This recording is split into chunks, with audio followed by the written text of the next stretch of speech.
Pope Julius II was originally like pretty gung-ho, like, yeah, we're going to fix the building. Yeah, it's going to be great. And he gets this report. And he's like, oh, boy. Fuck yeah, get the bulldozers.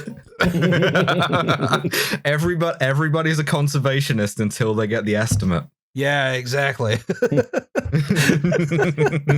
So he was just like, can we do the Vancouver thing where we like keep the front foot of the facade and then just build a new thing behind it? Oh, facadomy. There are some tiny bits of this basilica that are still around, but they're like buried underneath. I think there's like parts of the crypt are still there, and some of the ornamentation was that's saved. so cool. I want to do Lara Croft shit. Like, I want to like swing across a bunch of like banners and like ancient mechanisms and shit to find those. So Julius II commits to demolishing Old St. Peter's, which is a major controversy in all of Christendom because this is like an 1,100-year-old building.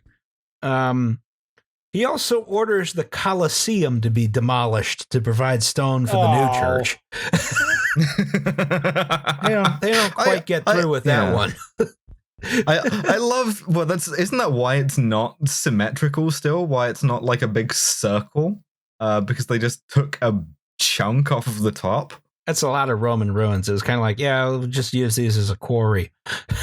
Very cool. Very cool. The difficult part about this is, okay, we got to finance our new fancy church, the new St. Peter's Basilica.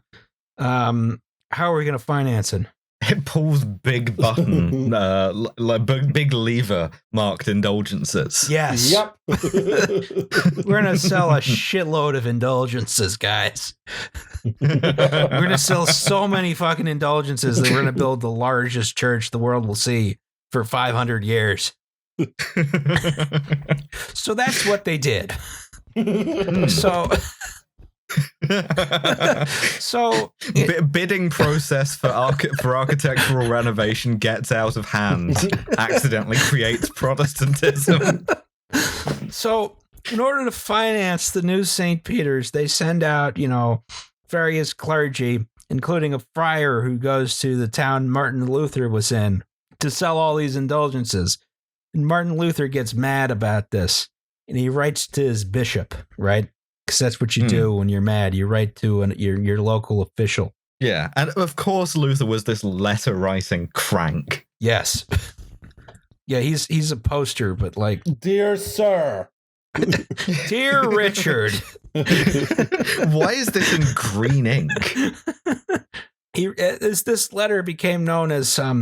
this was Disputation of Martin Luther on the Power and Efficacy of Indulgences, or the 95 Theses. Or the 95 Theses. Just write one thesis. Yeah, indulgences are dumb. That's the thesis one thesis. Fuck indulgences. That's in 72-point fracture. Everything else, the Bible. All right, you've summed up Protestantism. We're done here. Well, bye, everybody. Yeah. The story that he nailed the 95 Theses to the door of All Saints Church in Wittenberg may or may not be real.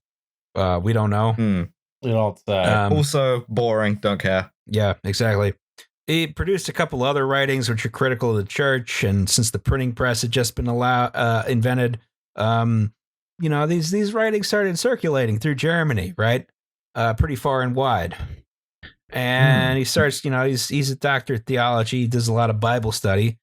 And through Bible study, he comes up with the concept of sola fide, right?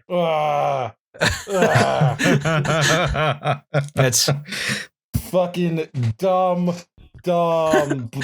bullshit. Salvation by faith alone, right? Which is bullshit, of course. Yeah.